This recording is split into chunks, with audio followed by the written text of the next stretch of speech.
Assalamualaikum warahmatullahi wabarakatuh.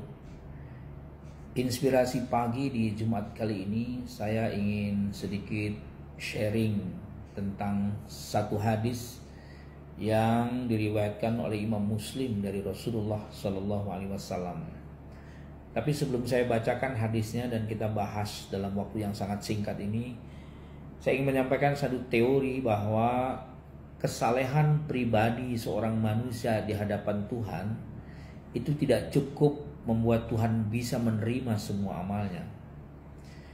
Artinya apa? Orang mungkin baik secara pribadi kepada Tuhannya, ibadahnya bagus, komitmennya pada Tuhannya bagus, komunikasi vertikal dengan Allah yang bagus. Tapi kalau dia gagal membangun komunikasi dengan sesamanya dalam bentuk kesalehan sosial, maka dia termasuk orang yang gagal dalam beragama. Karena substansi penting dari agama kita itu adalah keseimbangan, baik dengan Tuhannya, baik juga dengan sesamanya. Vertikalnya juga baik, kira-kira begitu, horizontalnya juga baik. Jadi ini sebuah bentuk balancing ya, atau tawazun, keseimbangan bagaimana manusia bisa dianggap sempurna atau baik kalau dia sudah membangun komunikasi vertikal dengan Tuhannya baik, dengan sesamanya juga baik.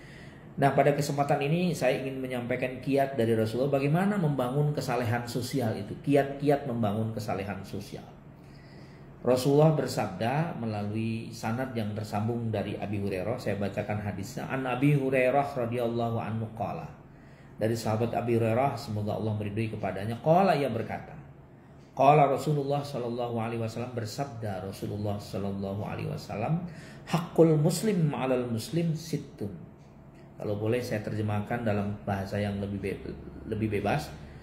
Hubungan timbal balik hak dan kebaikan antara muslim dengan muslim yang lain itu kira-kira ada 6. Atau mungkin boleh jadi upaya dan kiat membangun kesalehan sosial antara sesama muslim itu ada 6 bila bisa kita lakukan. Kata Rasulullah. Yang pertama apa kata Rasulullah? Iza laqitahu fasallim alaih. Pekerjaan sederhana, pekerjaan hari-hari kita, tapi maknanya akan bisa mendongkrak kualitas keberagamaan kita di sisi Allah Subhanahu wa ta'ala. Apa maknanya?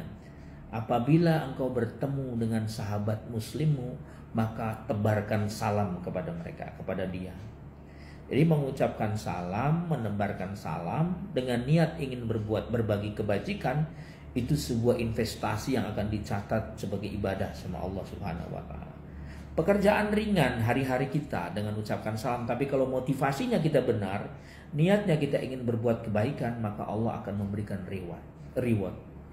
Jadi saudara-saudara sekalian, menebarkan salam baik menjawab melalui telepon, melalui media sosial dengan niat yang baik, menebarkan kedamaian, itu adalah poin di mana kita merupakan poin untuk membangun kesalehan sosial kita. Yang pertama.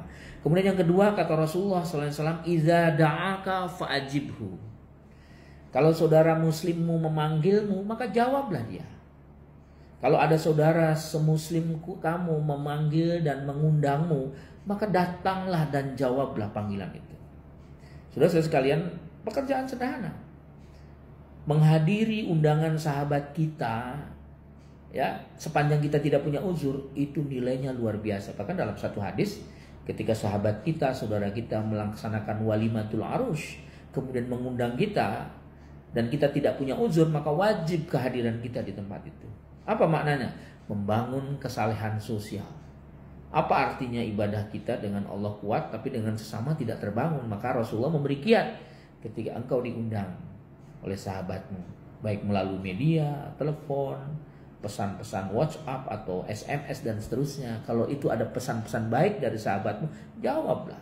Jangan biarkan telepon berdering padahal kita tahu itu kebaikan. Jangan biarkan pesan yang baik diabaikan padahal kita tahu bahwa menjawab salam, menjawab pesan-pesan yang baik adalah bagian dari kesalehan sosial. Kemudian yang ketiga, kata Rasulullah SAW, idza stansahaka fansahhu. Apa maknanya? Kalau ada saudaramu mengalami kegalauan hati, mengalami kegundahan pikiran, lalu minta nasihat kepadamu, fansahhu, maka berilah nasihat. Jadi berbagi nasihat pada orang lain yang membuat orang termotivasi, itulah kesalehan sosial. Bahkan dalam hadis yang lain, substansi dari agama, ruh dari agama itu kan nasihat. Kata Rasulullah, ad-dinun nasihah. Agama itu esensinya adalah berbagi kebaikan, berbagi nasihat. Maka orang yang sering berbagi kebaikan, berbagi nasihat pada temannya yang membutuhkan, maka dia sedang membangun kesalehan sosial, kata Rasulullah Sallallahu Alaihi Wasallam. Kemudian yang keempat, kata Rasulullah, wa iza atosha fahamidallah fashammithu.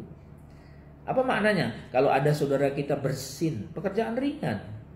Kalau ada saudara kita bersin lalu dia mengucapkan alhamdulillah, maka doakan saudara kita itu. Sederhana, pekerjaan hari-hari, tapi meningkatkan daya dongkraknya, meningkatkan kualitas kualitas kita di sisi Allah Subhanahu wa taala. Jadi mengucapkan yarhamkallah kepada saudara kita yang bersin, yang mengucapkan hamdalah, itu kesalehan sosial.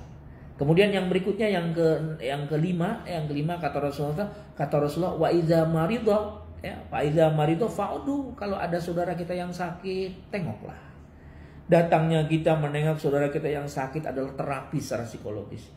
Mungkin kita tidak bawa apa-apa, tapi kehadiran kita mendoakan dia, mengucapkan kata-kata yang terbaik sehingga termotivasi psikologisnya, itu bagian dari terapi yang akan dialami oleh orang yang sakit. Maka kata Nabi, ketika saudaramu sakit, datanglah, tengoklah dia. Kalau kita punya waktu, doakan dia.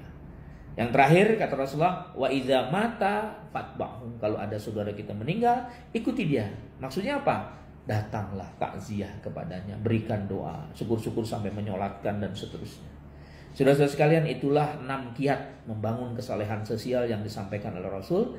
Saya ulang, yang pertama adalah apabila dia bertemu, ucapkan, tebarkan kedamaian, salam. Kemudian yang kedua, apabila saudaramu mengundang dan memanggil, jawablah. Yang ketiga, apabila saudaramu yang muslim meminta saran, meminta nasihat, maka berikan nasihat yang terbaik. Yang keempat, apabila saudara kita bersin dan mengucapkan hamdalah, doakan dengan yarhamkallah. Yang kelima, apabila saudara kita sakit, tengoklah dia. Dan yang terakhir, apabila saudara kita meninggal, tengoklah dia, takziahlah dia, dan ikuti dia sampai mendoakan memasuki atau mendoakan ketika sampai di kuburan. Mudah-mudahan kiat pagi hari ini ada manfaatnya. Terima kasih. Assalamualaikum warahmatullahi wabarakatuh.